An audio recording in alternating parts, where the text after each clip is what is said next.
If you've never thought twice about where your fresh food comes from, you may want to start. Food security is a growing concern, especially in the north, where coming by fresh-grown food is complicated by a number of factors. Food security is something that is on a lot of people's minds or plates right now, as you may gather. It's an interesting place to be when you're on one road. So we have one basic thoroughfare that connects most of the roads in the north, and the Alaska Highway is something that we rely on daily to get food and other supplies in and out of our town. And we saw last year with Chetwynd, when the Pine Pass washed out, that they were without fresh food deliveries for almost 2 weeks. So that starts to kind of weigh on people's minds when you're thinking about ensuring that your family has enough to kind of make it through if there is a disaster of some sort. Food security is an issue that affects every citizen in the north, and administrators are well aware of the need for a secure food source. Food security is something that's being discussed at local municipal government levels, at the nonprofit level, as well as at regional and provincial governments. People really understand that, part of the way you feel as a person and how comfortable you feel living in a community is going to be directly related to your ability to feed your family. It really just kind of boils down to that moment where you open the cupboard and you need to know that something's there. The short gardening season is a hurdle to access some favorites in the garden. Absolutely. If we're dealing with, say, tomatoes, something that everybody loves to have fresh off the vine. They're fairly simple to grow. They'll grow almost anywhere, but it is something here, because our growing season is short, they need to be started inside, which means that unless you're growing in a greenhouse that is industrial sized, it's not something that we can produce en masse here.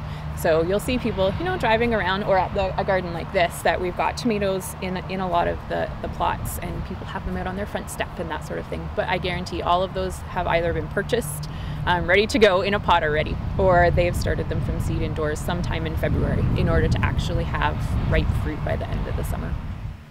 NEED is hoping that participating in a national contest will help them raise money to take steps towards repurposing shipping containers to create year-round gardens on lots sitting empty because of contamination. Brownfield lots often sit vacant within communities for extended periods of time because the cost of remediation is astronomical, really. It doesn't necessarily make sense unless there's a buyer, and buyers are few and far between to purchase a lot that's contaminated. So it kind of is a closed loop of almost frustration for a lot of people. City planning and that sort of thing is trying to develop different strategies for dealing with lots like these. They are owned by private companies, and that makes, kind of negotiating those terms a little bit interesting. So a project like Green Freight that's not necessarily anchored specifically to one place at any particular time is an interesting strategy for a lot like this, in that it could basically take a contaminated lot, turn it into an agriculturally producing zone for a period of time, and then once this lot's ready to be utilized again, it's up for sale, or somebody's willing to develop it, then we can actually pick up the entire project and move it to another lot. As great as the project sounds, it's still just an idea. NEED needs the help of the community to receive the grant and turn Green Freight into a reality. And once it's up and running, it will benefit the entire community. NEED's philosophy is kind of always been community-minded. We have a lot of really strong roots in the community, so it doesn't make sense for us to embark on a project that doesn't actually give back or help out in some sort of capacity. And this project is designed to be helpful on a variety of levels. So it definitely has an environmental component. We're producing local vegetables, which means that we're reducing the carbon required to ship them in. We're also allowing a contaminated lot to be utilized and expanding people's access to agriculture throughout the year.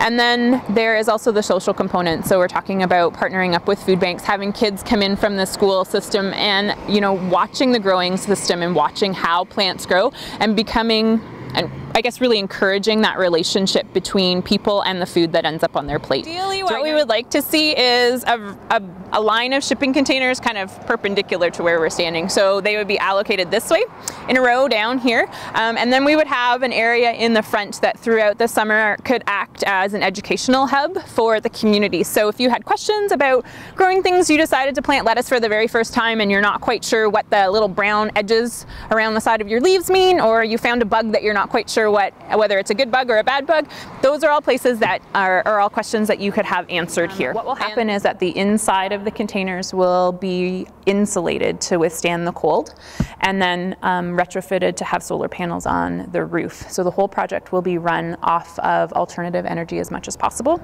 Throughout the applicable months, we will be harvesting rainwater and using that to feed the plants, and then we are going to have water trucked in throughout the rest of the year. We don't particularly have a choice in that capacity.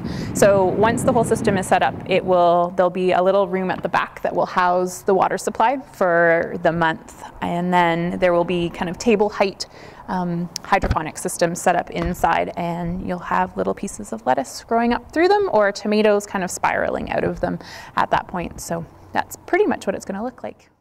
If you'd like to help out by voting, it's really simple to get involved.